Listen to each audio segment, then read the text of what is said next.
impartes de mí tu Santo Espíritu, el precioso Espíritu Santo. Revelación de su palabra.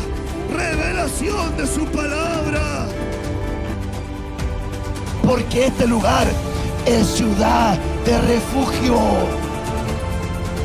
Crea en mí, oh Dios, un corazón puro. Y el título más grande que me ha dado es ser hijo de Dios. Lo que ha de ser ya sucedió. Y Dios restaura todas las cosas hasta su inicio. Y Dios restaura todas las cosas hasta su inicio. Por lo tanto, si bien es cierto que las cosas se tienen que volver a repetir, ahí hay otra versión que dice, y Dios hace que la historia se vuelva a repetir. Luego pasamos por el libro de Hechos en el capítulo 3 y hablamos, ¿verdad?, de que el apóstol Pedro estaba predicando, ¿verdad?, en el pórtico de Salomón, y estaba hablando acerca de que habían entregado al Señor Jesucristo en manos de gente sanguinaria que le había, ¿verdad?, hecho lo malo, lo había, ¿verdad?, entregado a la crucifixión como parte de este proceso sobre los cuales eran, ¿verdad?, responsables. Sin embargo, el apóstol Pedro predica y dice, pero esto fue pasado por alto por la época de ignorancia. Pero es necesario que sean restauradas todas las cosas y que vengan de la presencia del Señor tiempos de refrigerio. Entonces ahí yo también miro que el Señor va a tener que ir restaurando todas las cosas. Por eso miramos nosotros que cuando parte la iglesia primaria, cuando Cristo es elevado a la cruz y parte los días postreros, parten desde el momento, ¿verdad?, que Cristo se elevaba a la cruz, parten los días postreros, y cuando parten los días postreros, la primera figura de la iglesia ocurre, ¿verdad?, cuando el soldado romano le abre el costado a Jesucristo. En la cruz, Jesucristo el peregrino, porque en su función de Jesucristo, de Jesús como peregrino, Él no sabía el día y la hora. Cuando Jesús dice, nadie sabe el día y la hora, solamente mi Padre, Jesús lo está hablando en su faceta de peregrino, en su faceta de atrio. ¿Ok? Porque todavía no había resucitado, porque ahí el mensaje de Jesucristo, el resucitado, es la etapa del lugar santo. Para terminar en Apocalipsis con el que ve Juan el apóstol, y ya es ese Jesucristo que dice la Biblia que sus ojos son llamas de fuego, su voz como torrente de muchas aguas, sus pies como bronce brunillo, su rostro como el sol al mediodía. Ese es el Jesucristo glorificado, lugar santísimo. Entonces hay una evolución.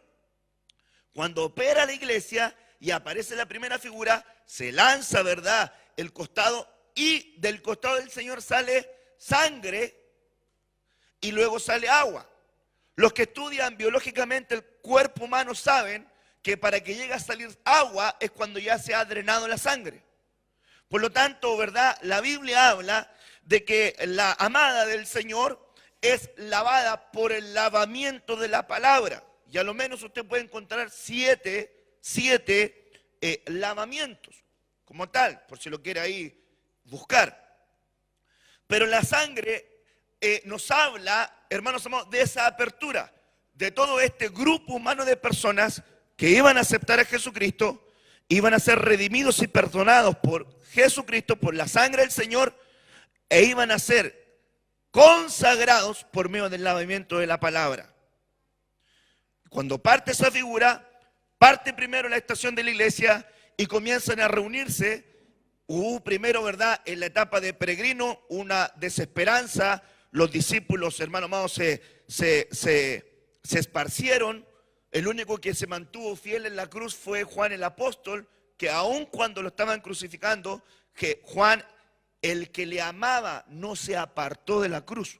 Por eso que es una figura bien linda, porque la Biblia menciona a Juan el apóstol como aquel a quien Jesús amaba, aquel que se recostaba sobre su pecho, hablando, hermanos amados, que en su faceta de hijo no se apartó de la cruz, estuvo ahí. Cuando sigue avanzando, Jesús entonces viene a ministrarles el alma. Por eso que Jesús resucitado ministra el alma, porque ellos estaban abatidos en su alma, defraudados en su alma, hermano, los de Emaús iban abatidos. Lucas capítulo 24, los que iban de camino a Emaús iban abatidos. ¿No habéis sabido las cosas que han pasado entre nosotros? ¿Eres tú el único forastero que no sabe las cosas que han ocurrido acá? Que Jesús, varón preparado, perfeccionado, cómo fue en su caminar y las cosas que acontecieron. Ya ahora es el tercer día y no hemos tenido noticia de él. Y el Señor, entonces, en su faceta de resucitado, viene a ministrarles el alma, por eso el lugar santo, y le dice: hombres tardos de corazón, para no atender y no escuchar todo lo que el Señor os ha dicho.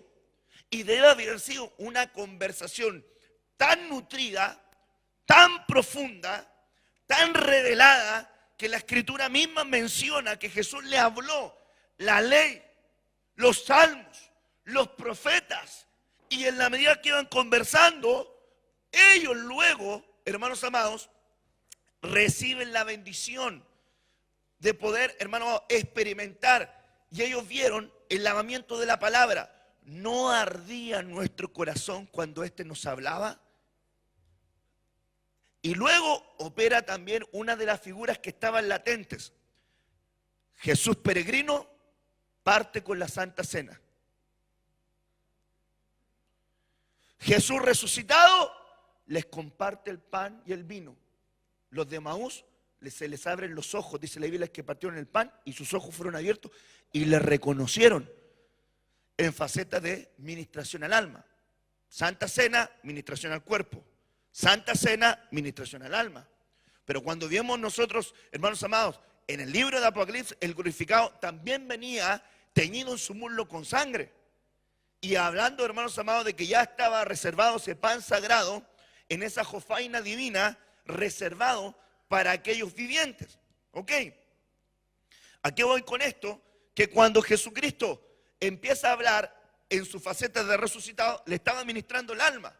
Luego aparecen los discípulos que se estaban reuniendo. Habían discípulos, como el caso de Pedro, que se habían vuelto a su antiguo oficio. Habían dejado el manto ministerial y se había vestido con los aperos de un pescador. Y se había ido a las redes a hacer lo que antes hacía. ¿Por qué? Porque en su faceta de alma sabía que le había fallado el Señor. Lo había negado. El gallo había cantado. Lo había, dice la Biblia, que había juramentado y maldecido. Para un hebreo juramentar y maldecir es gravísimo. Gravísimo. Porque él sabía en la cultura de la ley lo que implicaba hacer un voto y maldecir. De hecho, hermanos amados, un ministro de Dios en el sacerdocio de Melquisedec, que es el sacerdocio de Jesucristo, no está llamado a maldecir. Porque en el sacerdocio de Melquisedec se comparte el pan, se comparte el vino y se bendice, no se maldice. Por eso que, hermano, un mal ministro con un sacerdocio arónico maldice. Pero un ministro que está en el sacerdocio de Jesucristo tiene que ser llamado a bendecir a la gente.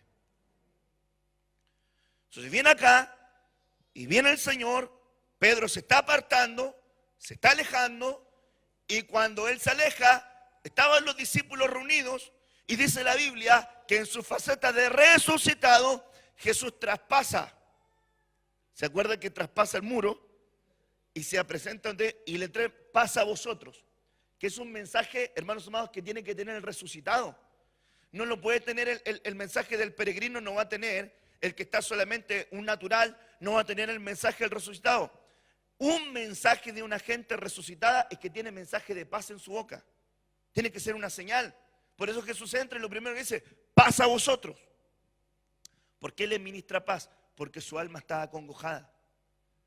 Luego, cuando los reúne, estaban con todo y dice: y manden a buscar a Pedro. O sea, miren lo bonito que es el Señor, porque Jesús de alguna manera ya sabía la administración que iba a hacer en el alma de Pedro.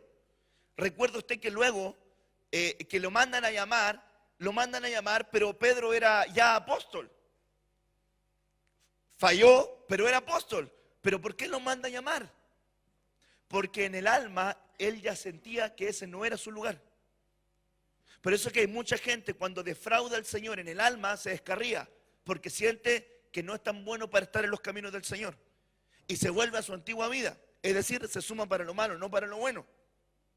Cuando se va, lo mandan a llamar, y cuando lo mandan a enseñar, el Señor en su faceta de resucitado se junta con ellos y le empieza a hablar y empieza a conversar con ellos y empieza a dialogar. Y la Biblia dice en Hechos capítulo 1 que les estuvo hablando por 40 días y 40 noches del reino.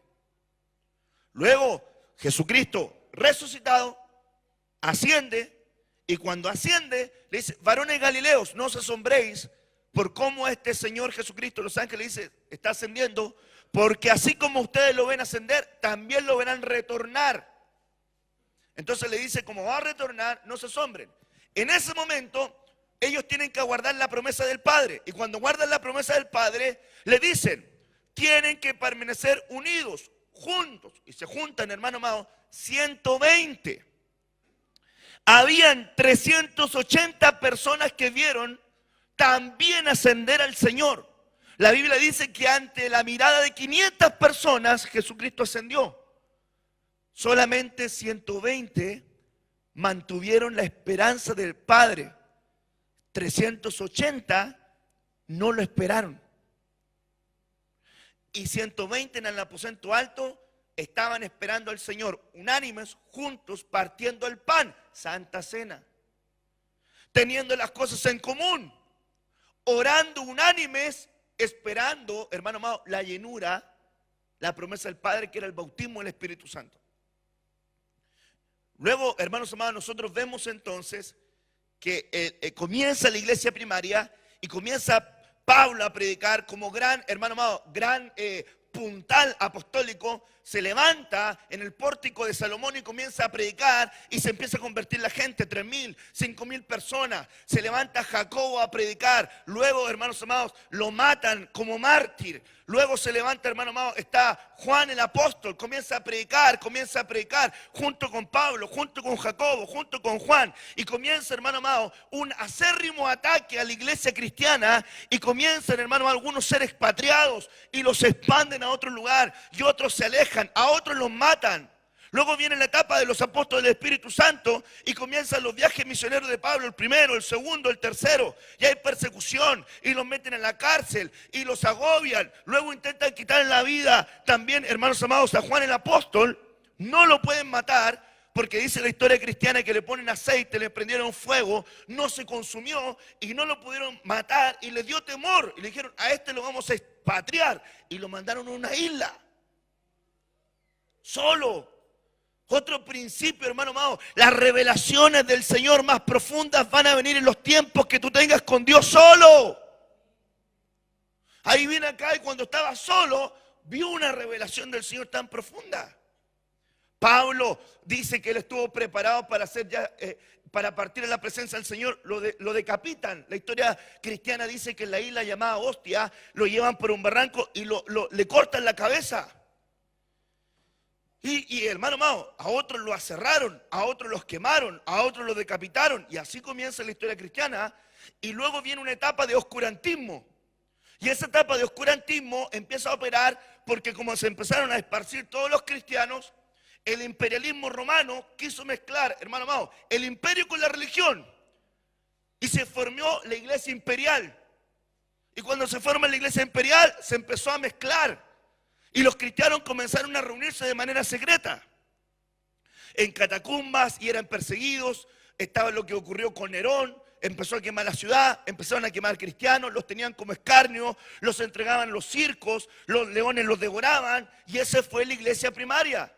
Y así como fue la iglesia al principio, así va a ser al final.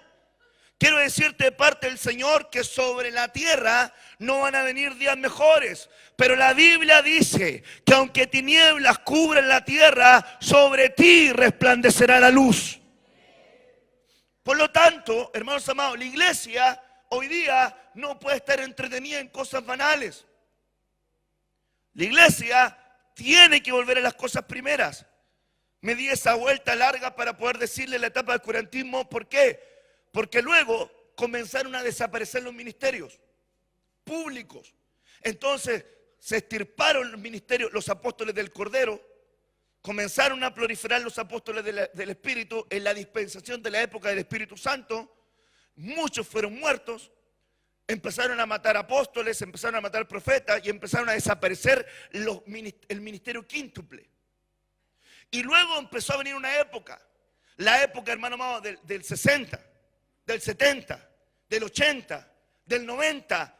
Y como que Dios empezó nuevamente a restaurar. Y comenzó avivamiento en Argentina, empezó el avivamiento en Pensacola, empezó, hermano amado, eventos de avivamiento surgidos en los años 60 y 70 por movimientos evangelísticos. Y comenzó a levantarse el ministerio del evangelista. Luego que empezó a levantarse el ministerio evangelista, la gente fue convocada y empezó a venir en masa al evangelio de Cristo y comenzó a surgir los ministerios pastorales. Y luego cuando empezaron a surgir los ministerios pastorales, había una necesidad de enseñanza y comenzaron a aparecer esas facetas magisteriales. Y cuando viene a ocurrir la última época de la historia de la iglesia, empieza a surgir por allá por el 90 el ministerio del profeta, y antes que se cierre el siglo de la restauración de todas las cosas, comienzan a proliferar, como en el principio, los apóstoles. ¿Será que Dios está preparando todo? Y así como la iglesia es el principio, así va a ser el final. Por lo tanto, todo ministro legítimo tiene que estar predicando antes que aparezca Jesucristo en escena, en esa venida, hermanos amados, secreta, arrebatamiento. Tiene que estar predicando, hermanos amados, el mensaje de los amigos del amado, que es el mensaje del arrepentimiento. Arrepentimiento y conversión, arrepentimiento y conversión. Arrepentimiento y conversión. Volvámonos al Señor, volvámonos a las aguas, volvámonos a Cristo, volvámonos a Él. Despojémonos de nuestras vanidades, despojémonos de nuestra antigua manera de vivir, despojémonos de cosas superficiales y amemos la verdad, amemos la justicia, amemos la integridad, amemos la equidad. Volvamos a hablar en verdad, volvamos a ser gente que anhele, hermanos amados, no tan solamente un mensaje atendiente a nuestras necesidades. Volvamos a ser la iglesia que oraba y gemía por avivamiento, por, hermanos amados, por demostraciones poderosas del Espíritu Santo, porque el mismo Dios de ayer es el mismo Dios de hoy y va a ser el mismo Dios por siempre. Y si hay una iglesia dispuesta a que Dios haga algo con ellos, seguramente el Dios al cual ellos claman les va a responder con fuego del cielo. Porque si hay, Elías, aún en una generación de falsos profetas que están dispuestos a poner las piedras del altar y a hablar de parte de Dios sin temor, sin vergüenza, entonces va a haber un Dios del cielo que va a respaldar esa oración con fuego del cielo. Escúcheme bien. Escúcheme bien, cuando Salomón levantó el templo, la señal de que Dios había confirmado el templo era que bajó fuego del cielo. Y cuando Dios levantó su iglesia, las piedras vivas, el templo, el Espíritu Santo hizo que descendiera fuego del cielo. Entonces yo te digo de parte del Señor, hoy tu oración tiene que evolucionar. ¿Por qué muchas veces sienten que tu oración, hermano amado, no es entendida? Porque no ha evolucionado. Porque ya en esta época tienes que aprender lo que es oración, pero también tienes que ascender en lo que respecta, hermano amado, a búsqueda personal. No te puedes quedar con la oración. Pedid, oración de atrio, pero buscad es avanzar a otro nivel. Y por eso David lo sabía. Una cosa he pedido al Señor, pero esta también buscaré. Hay gente que pide algo y lo deja ahí. La gente, hermano amado, que no prospera en las cosas es la gente que parte algo y no es perseverante. La mayoría de la gente cuando empieza la época difícil abandona negocios, abandona proyectos, abandona familia, abandona todo. ¿Por qué? Porque, hermano amado, para perseverar en momentos difíciles hay que tener convicción de lo que se está haciendo. Entonces, tú no eres de aquellos que desertan. Eres de aquellos que permanecen en pie porque el Señor está con ellos. Entonces Dios te va a querer fortalecer tus pies. Y cuando tú sientas que tus fuerzas te están abandonando, lo único que tienes que hacer, hermano, es entregarte en el río de Dios. Señor, guíame. Señor, guíame. Pero para eso vas a tener que mantenerte en oración, vas a tener que mantenerte en búsqueda, vas a tener que venirte, hermano amado, en esa comunión. De modo que nosotros tenemos que evolucionar. No nos podemos quedar en esa estación primaria. Fíjese que la iglesia de Cristo tiene que evolucionar. La Biblia dice que así como hay, hermanos amados, el primer Adán, dice la Biblia, alma viviente, y dice la Biblia, el postrer Adán, no dice el último, dice el postrer Adán, espíritu vivificante. Pero si hay un postrer Adán, también debería haber una postrera Eva. ¿Sí o no? Ahora, ¿cuál será la postrera Eva? Si el postrer Adán es Jesucristo, ¿cuál es la postrera Eva? La iglesia. Entonces la iglesia tiene que evolucionar. Si usted lo coteja, dice la Biblia en Génesis capítulo 5, que cuando el Señor habla acerca de Adán, dice la Biblia, varón y hembra los creó y a ambos Dios les llamó a Adán.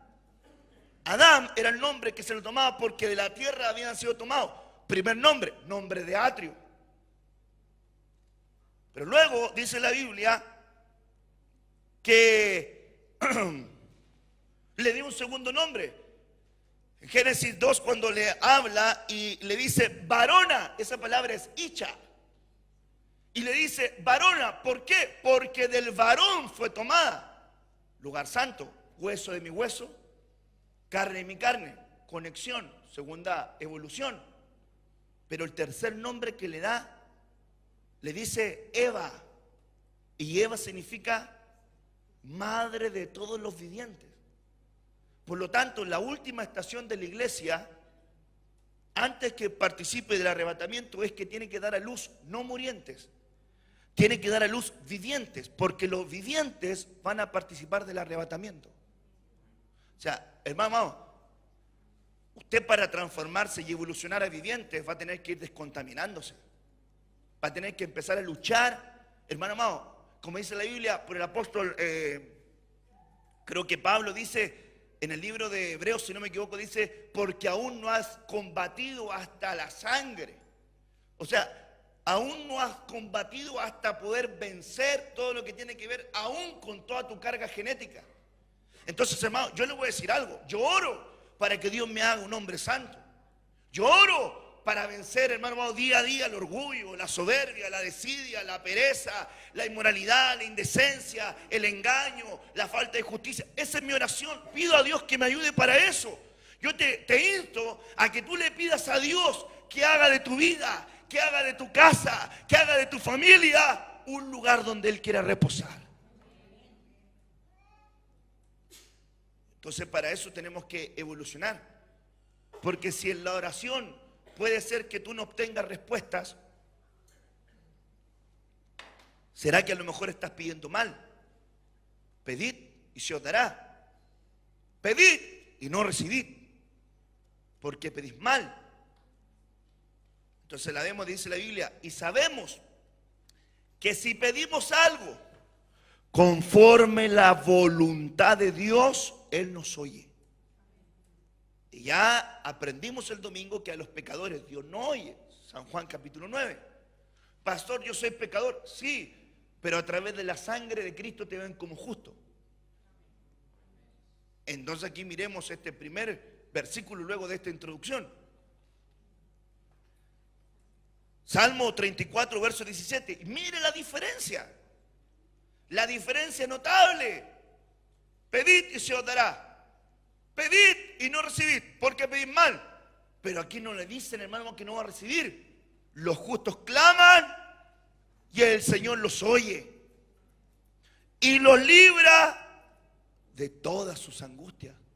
O sea que aquí en la calidad de justo clamando no hay un no.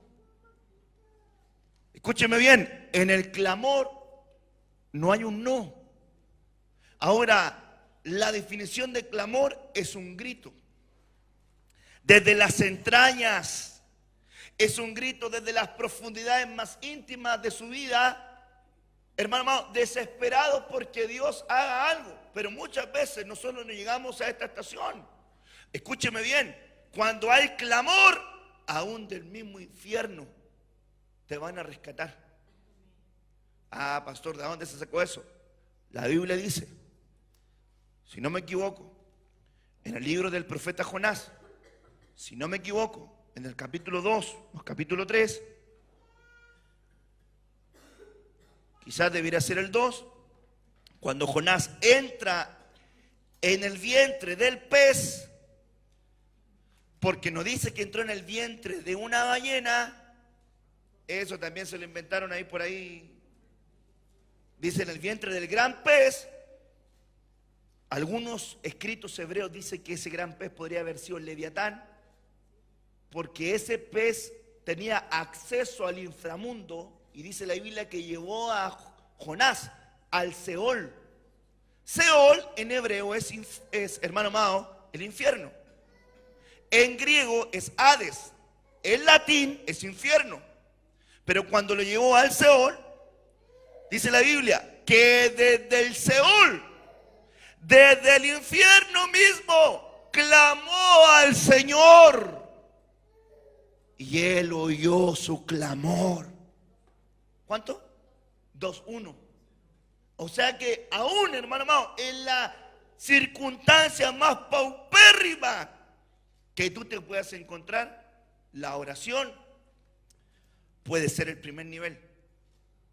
Pero el clamor siempre lo escucha el Señor. Claman los justos y el Señor los oye. ¿Cuántos justos hay aquí que quieren clamar? Amén. ¿No se mira como justo usted?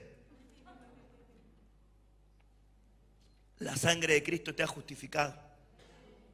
Ahora miremos otro versículo. Porque mire esto. Lucas 18, versículo 7. Miren la tremenda revelación que sale acá. Y voy a cotejarlo porque usted lo tiene en su Biblia.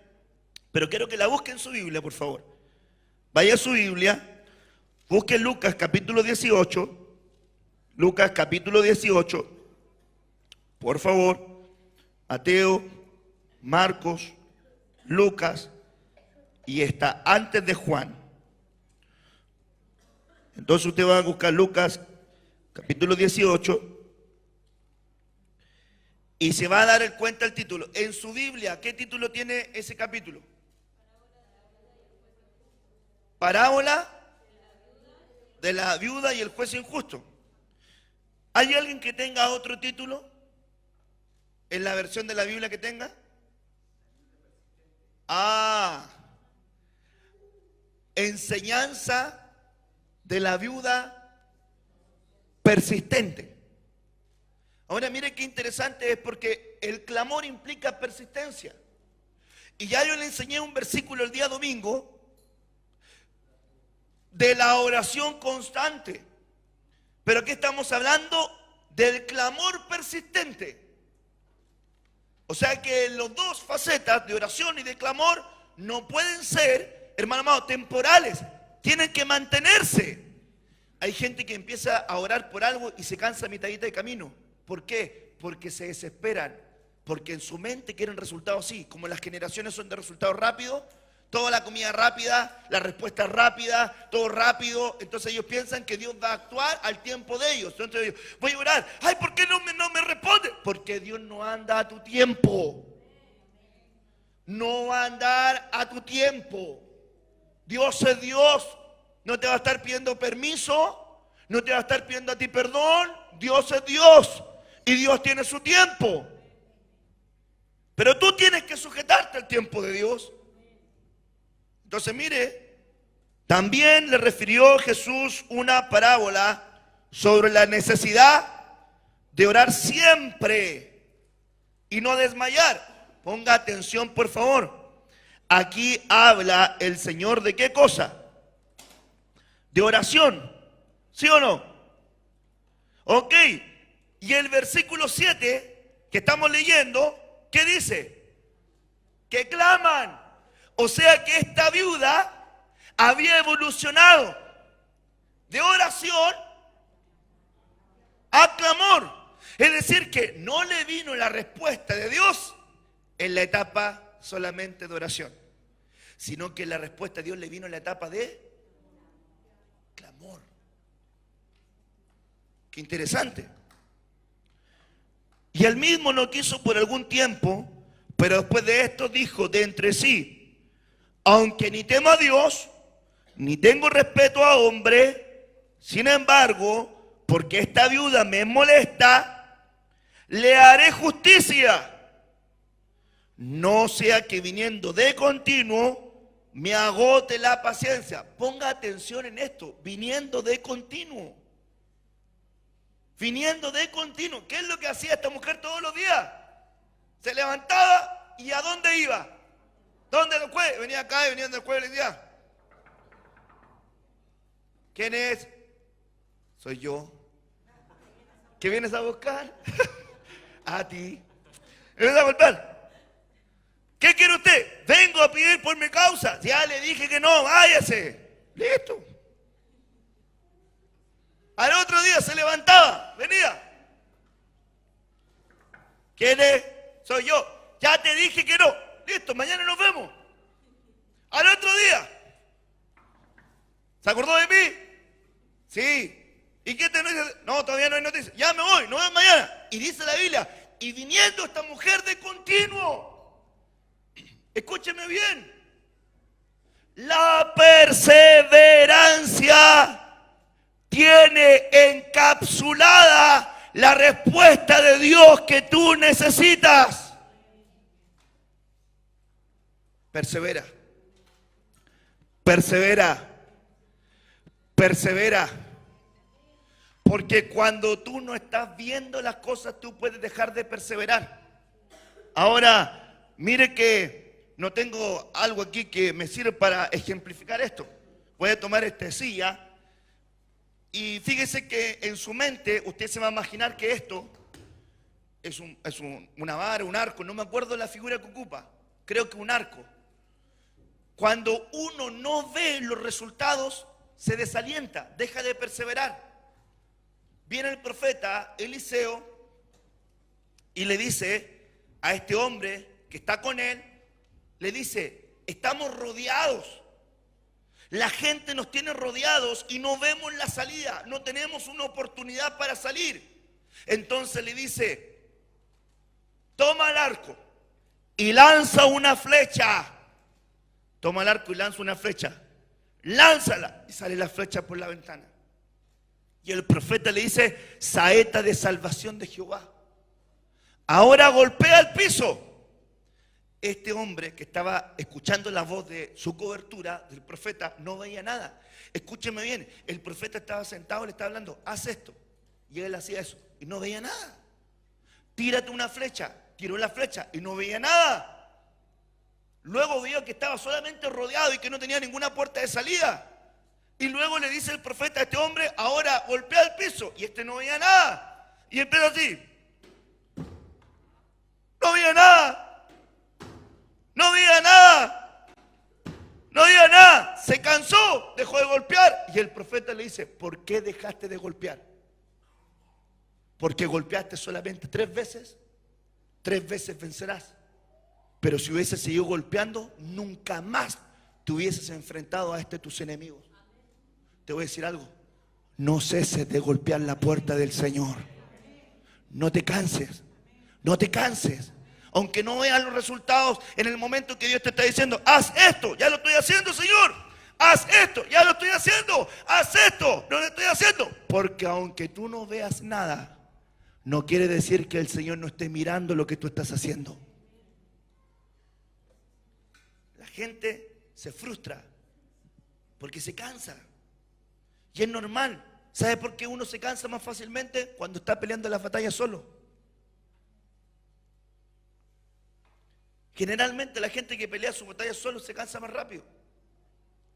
Ahora, estas batallas que nosotros estamos viendo hoy por hoy no son unas batallas, hermano amado, de fuerza. Son batallas de perseverancia. De hecho, hermano amado, en las estrategias militares se ganaban muchas batallas por quien mantenía la posición. El que mantenía más tiempo en la posición ganaba. Solamente era desgastar al otro, desgastarlo, desgastarlo, desgastarlo, desgastarlo, desgastarlo. Esa es una de las enfermedades del amor. Una enfermedad, una palabra hebrea que traduce enfermedad es desgastarte, cansarte, envejecerte. Y hay mucha gente que en medio de la prueba se desgasta, se desgasta, se desgasta. Y la Biblia dice que la obra del anticristo es desgastar, desgastar, cansar, envejecer a los santos. Pero escúchame bien, la Biblia dice que eso es por un tiempo. Es por un tiempo. Amado, la prueba que puedes estar pasando es por un tiempo. No te desesperes. Mantente en el lugar, mantente en la posición, mantente en lo que estás haciendo. Y si estás orando, ora más, pero evoluciona. Llega a la estatura de clamor y dile al Señor: claman los justos y el Señor les oye y les libra de todas sus angustias. Luego viene el Señor hablándole acerca de esta mujer, viniendo de continuo, y dijo el Señor: oíd lo que dijo el juez injusto. Escúcheme bien, el Señor está poniendo un ejemplo tan sencillo. Está diciendo: si en el escenario terrenal alguien que es perseverante, insiste, puede obtener un resultado, ¿sí o no? Si el Señor está poniendo ese ejemplo, ahora está hablando que ellos son jueces injustos. Ahora, al mencionar que ellos son jueces injustos, está diciendo: tú no tienes un Dios injusto. No sé si me voy a entender. Entonces le dice: ¿y acaso Dios no hará justicia a sus escogidos que claman solamente un día en la semana? Solamente el día domingo a las 8 de la mañana cuando lo citan. ¿No es cierto? ¿Acaso el Señor no hará justicia a sus escogidos que claman a Él de día y de noche? Y dice: ¿les hará esperar? Como quien dice: si hay alguno que clame de día y de noche, mi respuesta no tarda. No tarda. Qué tremendo lo que está diciendo acá, hermanos amados. Pastor, ¿será que no tengo que dormir? No lo sé. Lo único que te voy a decir, hermano amado, es que hay un secreto en esto. Algo Dios nos tiene que enseñar. Algo Dios nos puede pedir. Yo no sé si alguna gente pasa con esto. Hay momentos donde tú estás durmiendo tranquilamente en la noche y te despiertan de la nada. Dios quiere escucharte. Dios te está llamando a que estés delante de Él. No, pastor, fue el gato. No, pastor, fue el frío. No, pastor, fue algo. Siempre una mirada tan natural. ¿No será que el Señor te está llamando también para poder estar delante de Él? Y presentar también clamor. ¿Acaso Dios no hará justicia? ¿Se tardará en responderles? Verso 8. Os digo que pronto les hará justicia.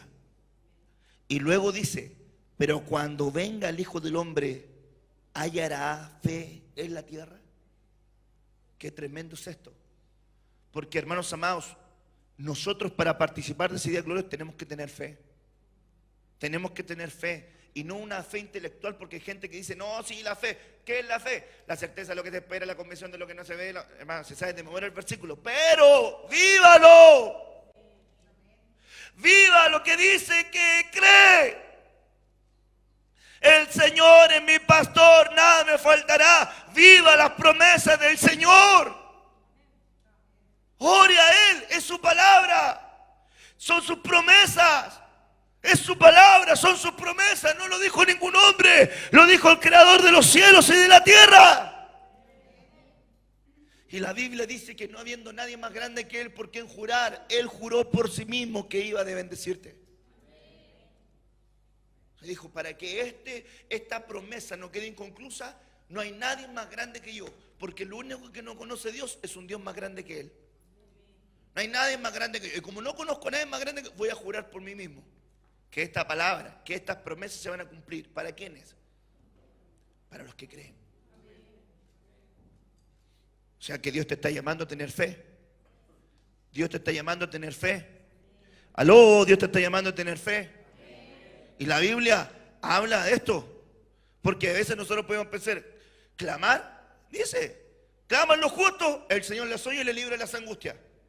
Claman de día y noche, no los hará esperar, les responderá. Clamor, clama a mí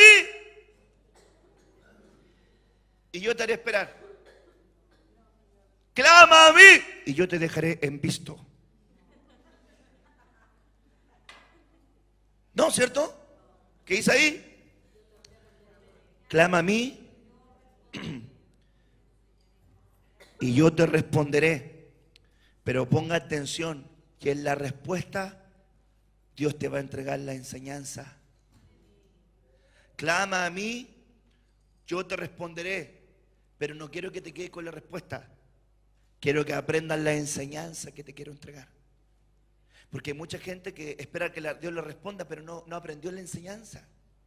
Hermano amado, si Dios le puede responder así, ¿pero qué sacaría responderle así si usted no aprende la lección del camino? ¿De qué le serviría? Es como cuando usted está en una prueba, hermano amado, y está en una prueba y le preguntan, no sé, alguna pregunta que usted piensa que sabe.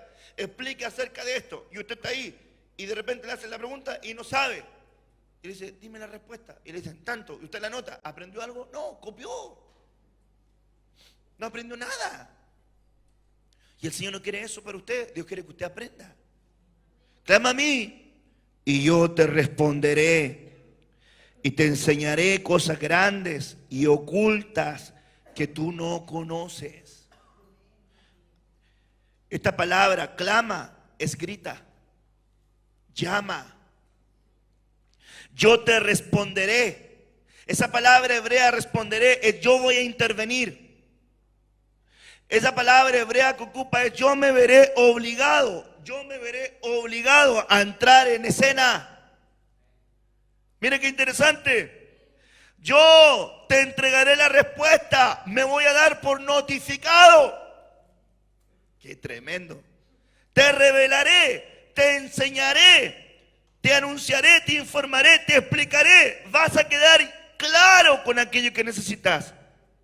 Te entregaré cosas grandes e inaccesibles que tú no conoces, que tú no sabes, que no te has enterado aún. O sea, yo digo, Señor, hay cosas tremendamente profundas y grandes que Dios tiene que trasladarnos a nosotros.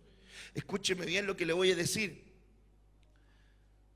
Pidámosle a Dios cosas que realmente sean trascendentes. Comida y bebida y vestimenta no se las pida porque la Biblia dice, no sé, esa es mi fe. Yo quiero que sea tu fe. La Biblia dice que no pidas por esas cosas porque Dios sabe que esas cosas tienen necesidad.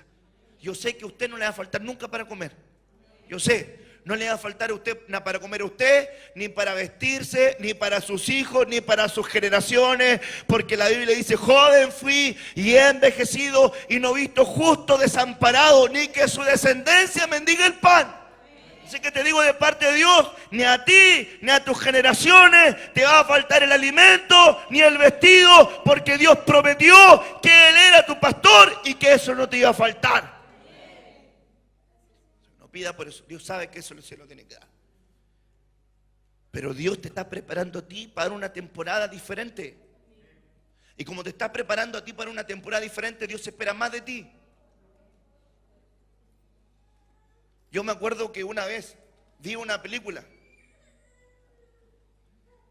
El pastor ve película, sí, yo sé que usted también ve, si usted me tira a mí por pecador. Una de las películas que me gusta mucho, ¿sabe cuál es? Ya me la saben. Ok, hay una película que yo la encuentro genial. Usted sabe que tiene Rocky 5, después tiene Rocky Balboa en la 6 y después tiene, ¿verdad? Creed, que es el hijo de Apolo Creed, ¿verdad? La 7. Creo que ahora van a ser la 8. Eso va a estar buena también. Ahí la vamos a ver juntos. En la 3, Rocky Balboa había llegado al título. Cuando ya había llegado al título, empieza a pelear, hermano amado, y se creía, hermano amado, como ya estrella. Venía a pelear, hermano amado, y estaba así. Sacaba fotos, estaba en una época de apogeo y de éxito. Su entrenador ya estaba viejito. Entonces cuando viene acá, le habla, el entrenador le dice, vamos a ir a pelear. Y viene y lo desafía, los antiguos se deben acordar, un moreno que le llaman Mr. T. Y que era así musculoso, el hermano, así, pero así, uno como los músculos suyos, así. Pero. Y cuando viene a desafiarlo, el entrenador sabía que Rocky no lo iba a vencer. Y le dijo, no aceptes esa pelea. No aceptes esa pelea. No, hombre. Y el otro lo provocaba. Y él no escuchó a su entrenador. ¿Pero por qué el entrenador sabía que no iba a vencer? Porque sabía que ya había perdido algo. Que no lo tenía. Entonces el otro dijo, no, voy a ir a pelear y todo lo demás. Y fue a pelear y perdió. Cuando viene aquel que había perdido la pelea, que era Apollo Creed, el entrenador muere, se queda solo Rocky y él está así como desorientado y no sabía lo que había pasado. Y de repente viene el amigo, que era Apollo Creed, y le dice: ¿qué te pasa? ¿Qué te pasa? ¿Por qué entonces estás como ahora, como estás? ¿Qué te pasa? Entonces le dice: no sé lo que me pasa, no sé lo que me pasa. Y empieza a hablar. Y luego, en una de esas conversaciones, su amigo le dice: en tu mirada perdiste los ojos de tigre. De hecho, hicieron hasta una canción, Ace the Tiger. Y empieza a hablar y le dice él: estos ojos de tigre los perdiste. Esos son los ojos de tigre que cuando tú te enfrentabas a cualquier rival, ellos te miraban el rostro y sabían que tú tenías pasión y hambre. Y alguien que tiene pasión y hambre no lo derrota cualquier persona, pero cuando te paraste delante de un rival, el rival sabe, solamente con mirarte, que tú le tenías miedo y que no le ibas a poder ganar. Y perdiste esa mirada con la cual te enfrentaste a mí. Entonces le dijo: ¿qué vas a hacer? No lo sé, le dijo. ¿Qué vas a hacer? No lo sé. No lo entiendo. Entrenemos. Lo llevaban a entrenar. Iban a correr a la playa, iban a ir a trotar y Rocky iba a correr y perdía. Entonces después le dice: ¿pero qué es lo que te pasa? Y le dice Rocky, ahí saca la verdad dentro de su interior y dice: tengo miedo. No sé si pueda ganar. No sé si pueda volver a lo mismo. No sé si pueda recuperar aquello que perdí. No lo sé. No quiero perder lo que tengo. Y entonces viene la esposa y le dice: ¿pero qué más da? Nos tenemos nosotros. ¿Qué más podemos perder? Pero que sea una verdad en ti. Que si pierdes, pierdas dando lo mejor. Pero anda, pero batalla. Y lo anima. Entonces, bueno, si vamos a hacer esto, vamos a hacerlo. Y lo agarra. Y yo digo: hermano, uno trae enseñanza de todo. Yo por lo menos veo algo y digo: uy, mira, hermano. Y viene acá y lo lleva, lo saca de todo ese ambiente de comodidad en la cual está involucrado, de fotos, de fama, de comilona, de reportaje y todo, y lo lleva a un lugar, a un suburbio, donde habían puros morenos que pasaban todo el día entrenando porque querían solamente llegar a ser campeones. Y cuando lo llevan acá, todos lo miran, y cuando lo miran le dicen: míralos. Y todos tenían en su mirada el deseo de ser campeones. Entonces él dijo: yo tengo que recuperar eso. Y lo empezaron a entrenar, cosa que vuelve a recuperar eso, y cuando se va a enfrentar de nuevo al otro, solamente se planta con la mirada, y el rival sabía que había cambiado algo dentro de él.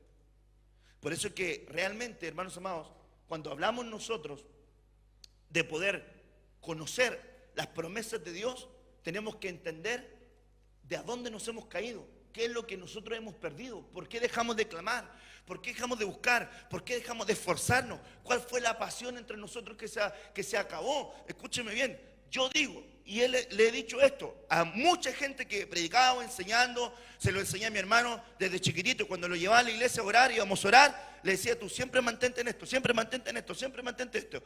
Cuando él empezó a predicar y me decía: hermano, voy a predicar esto, yo le decía: bien, ya, vamos. Él me mostraba el tema y yo decía: agrégale esto, hazlo así, hazlo acá. Y después, cuando él iba creciendo y él empezó a fluir más lo evangelístico, yo le decía: ahora agrégale más contenido a tu mensaje, sé más robusto en tu mensaje, porque, hermano, evangelista gritón, lo encontraré en cualquier parte. Le decía: pero tú sé diferente.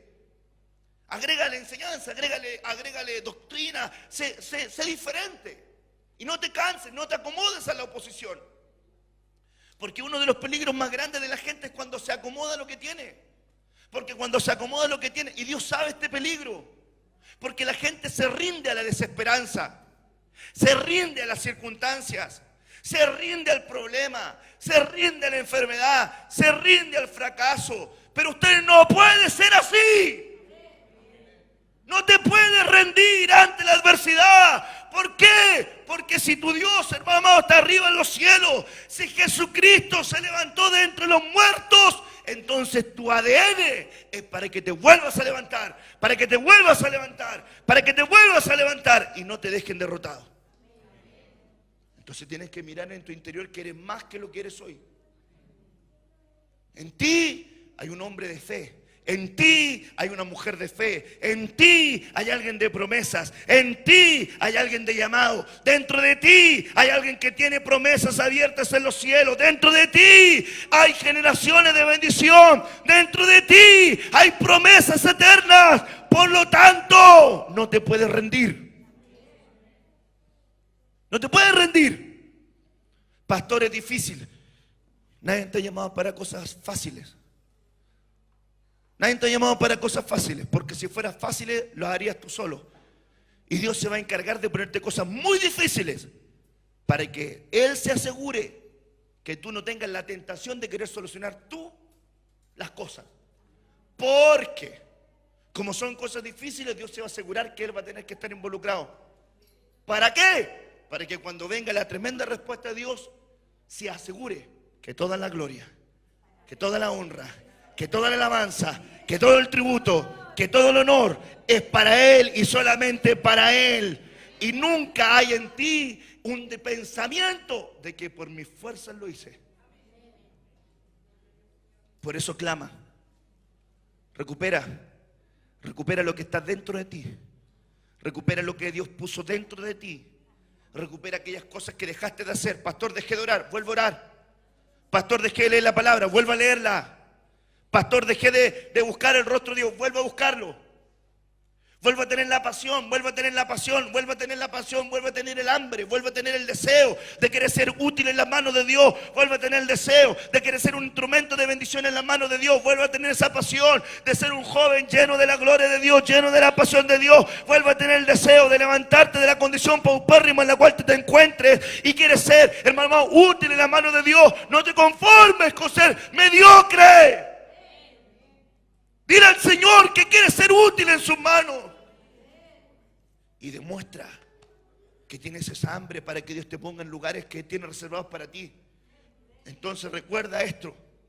Cuando tú te rindes, hay otro que quiere ser campeón. Cuando tú cesas la oración, hay otro que va a mantenerse en oración. Escúcheme bien, el reino de los cielos es grande.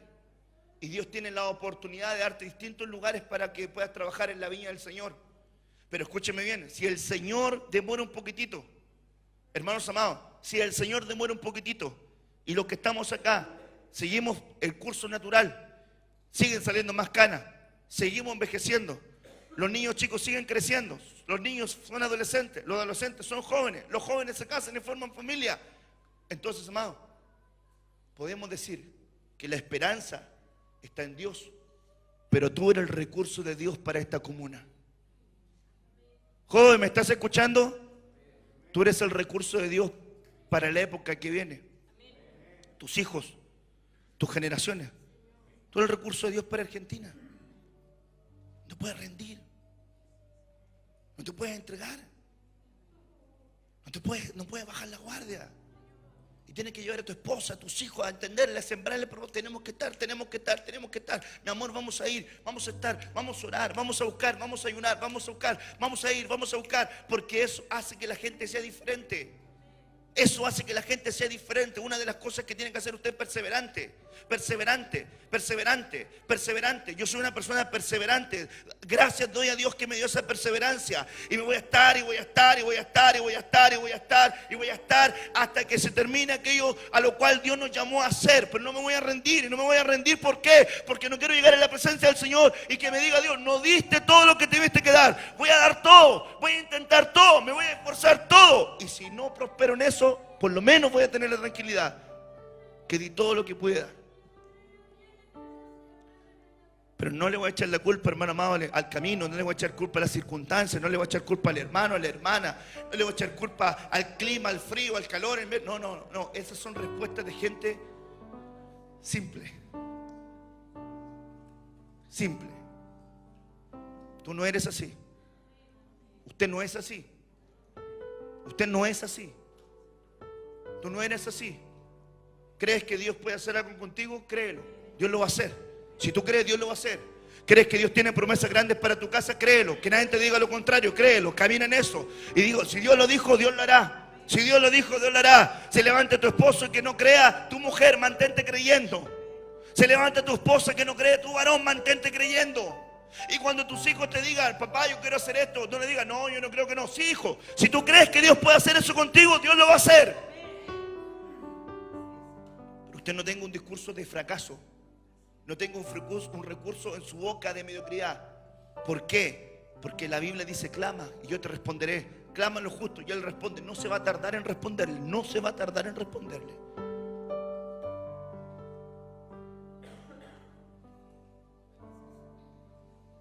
Así que yo no sé, aquel que vino hoy en esta noche. Pastor, fíjese algo, que yo venía por una palabra el día miércoles. No sé, los días miércoles también Dios te habla. Los días miércoles también Dios te confronta. Los días miércoles también Dios te puede zamarrear, también te puede confrontar tu fe. ¿Por qué? Porque Dios no es Dios de días, Dios es Dios de todo el tiempo. Entonces yo quiero que alguien diga amén a esta palabra. ¿Cuántos creen que Dios va a hacer cosas grandes con ellos? ¿Cuántos van a cambiar su oración? ¿Cuántos le van a decir al Señor, ven? El espíritu y la esposa claman, ven. El espíritu y la esposa claman, ven. Quiero que levantes tu mano y le digas al Señor, Señor, seguiré creyendo.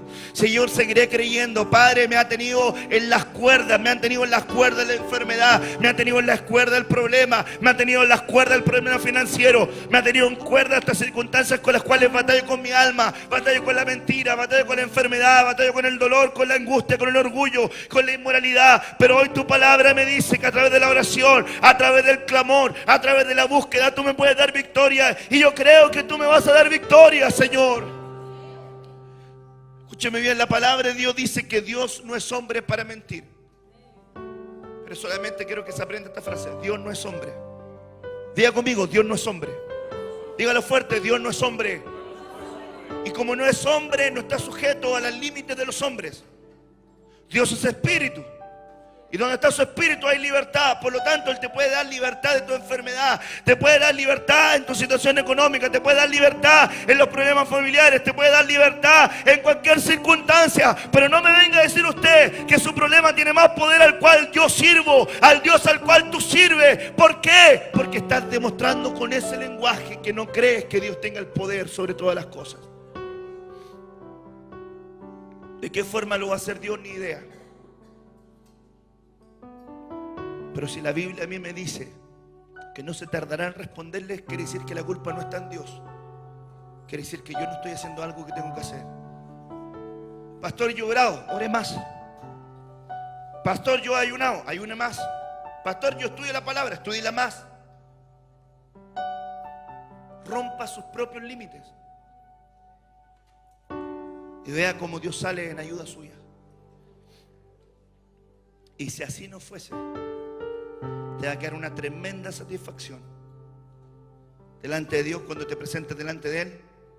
Es decir, buen siervo y fiel, en lo poco fuiste fiel, sobre mucho te pondré. Así que lo estoy hablando en este día a gente de fe, gente que va a clamar porque tiene fe en su corazón, gente que va a decir, sí, Señor. Escúcheme bien, todavía no ha llegado a la última estación. Todavía no ha llegado a tu última estación. Estamos solamente comenzando el tiempo que estamos viviendo. Dios viene con una nueva temporada para ti, para tu casa, para mi vida, para tu familia, para mi familia.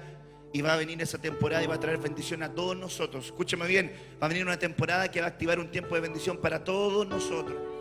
Y todos los que estén conectados con esa bendición les va a llegar, te lo digo de parte del Señor. Hay una temporada de parte de Dios para esta casa, donde todos los que estén alineados van a recibir esa bendición y va a ser como una ola que va a correr y va a empezar a correr y va a empezar a correr. Y los que se metan en ese río van a empezar a vivir esas bendiciones. Estoy orando de parte del Señor, manteniéndome en comunión, mantenerme orando, gimiendo, rogándole a Dios por una santidad, por integridad, por justicia. Y lo que ocurre en la cabeza va a ocurrir también en el cuerpo. Y si me mantengo en oración, si me mantengo en búsqueda, si me mantengo en santidad, si me mantengo honrando mi casa, honrando mi familia, si me mantengo siendo un buen padre, si me mantengo en integridad sin deberle dinero a nadie, si no estafo, si no miento, si no engaño, si me mantengo en comunión con Dios, Dios me dice a mí que lo que le ocurre a la cabeza le tiene que ocurrir al cuerpo.